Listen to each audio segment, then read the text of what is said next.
Synthetic fertilizer kills the microbes in your soil and kills your living soil. So what is living soil? Why do we care? And how do you get it? So living soil is when your soil is full of so many different types of microbes that it really kind of helps plants flourish. So a lot of people have heard of mycorrhizal fungi, which is the fungi network that's in your soil. A lot of people are talking about don't till, don't break up the soil, don't break up those fungal networks, which is really important because that fungal network reaches deep down into the soil and reaches water that your plant can't normally reach.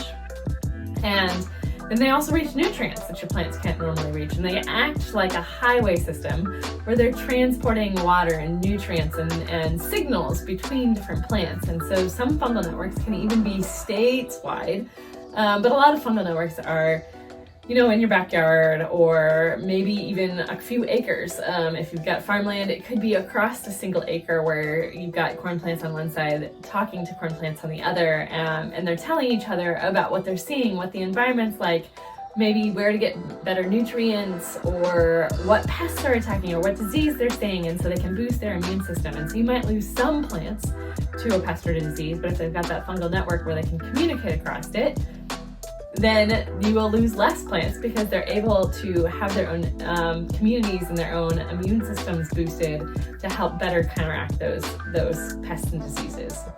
Now I know this sounds very much like Avatar, and we even use the Avatar effect to kind of explain all this stuff, but this is real life science. It's backed by science. Plants do actually talk to each other. They do communicate through signaling underground, and scientists are still trying to figure out how all of their signaling works. There's definitely some vibrations, there's definitely some chemical signaling, but they translate so fast across fungi networks that they're still trying to figure out how that's happening, what's the mechanism, and all of that, which is really cool. There's so much about plants and biology and what's under our feet in the soil that we don't know yet. But the stuff that we do know and we are learning about is really, really interesting. So beyond the mycorrhizal fungi, there's all sorts of bacteria and fungi in there that work alone or together with others to really promote plant growth. So some little bacteria act like fertilizer factories themselves. They pull nitrogen from the air and they turn it into ammonia, and they turn it into ammonia and use hormones to lock it in place. So it's not washing away like your synthetic fertilizer was. So you don't need twice as much. They don't need to produce twice as much. And nature is actually really efficient in how it's producing its fertilizer.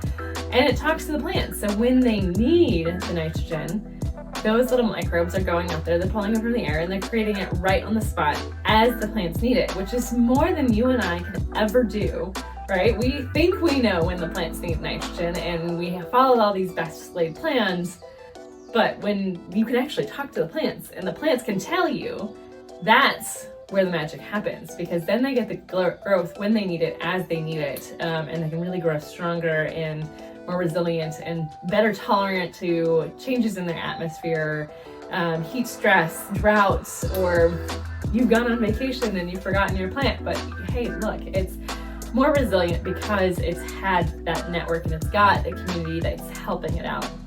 The other things these microbes are doing, they're also balancing the soil pH so it's optimum for plants to grow, but not necessarily for weeds to grow. Now, that won't help you against the weeds that are like your plant's jumped its pot and is now growing in a different spot.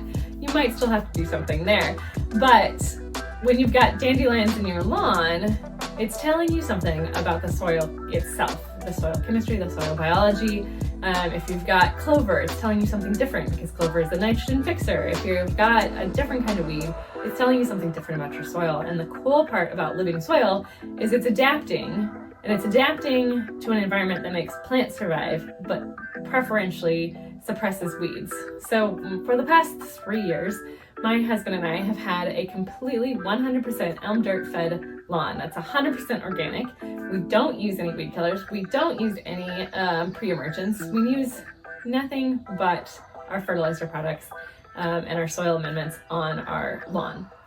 And what we've seen is that, yeah, we'll get some dandelions here or there, and we have a nice little dandelion picker that pulls them out, and we try and make sure we get to them before they go to seed.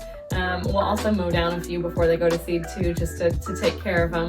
And it does help that our neighbors take care of their lawns too, so we're not seeing too much dandelions. But I mean, less than a block away, we have a giant field that is full of dandelions. So I know those dandelion puffs are blowing over our area. But yet our lawn is easy to maintain. It doesn't have that dandelion pressure, and that's because we're focusing on the soil health and making sure we have an environment where weeds don't thrive, and that grass preferentially thrives. And so that's all done chemical free. It's done using science, and it's done using microbes and biology, and mixed with all sorts of chemistry and things that your plants need. And there's so much more that those living microbes are doing for you that you don't even know about yet.